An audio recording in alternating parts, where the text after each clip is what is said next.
Good morning everyone. তো চলে এসেছি আমি ছোট্ট একটা মিনি ব্লগ নিয়ে। এখানে তেজপাতা আর জিরে ফোড়ন দিয়ে দিয়েছি। এবার এখানে দিয়ে দেব,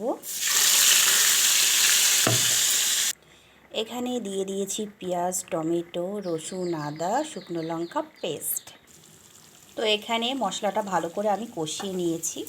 এবার আমি পটল আলুটা ভেজে রেখেছিলাম আগের থেকে, সেটা আমি দিয়ে দিলাম। ভালো করে নেড়ে চেড়ে আর একটু কষতে দেব।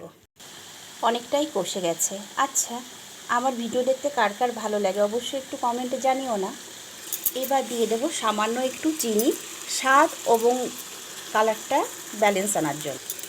এবার চিংড়ি মাছগুলো দিয়ে আর একটু আমি কষে দিয়ে দেব 1 চামচ মতন মিট মশলা দিয়ে দেব। এবার পরিমাণ মতন জল দিয়ে কিছুক্ষণ। তো চিংড়ি মাছের পটল চিংড়িটা রেডি হয়ে গেল। গরম মশলাগুলো ছড়িয়ে দিচ্ছি।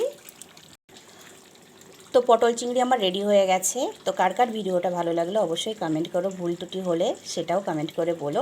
তো এখানেই আমার রেসিপিটা শেষ করছি। নমস্কার।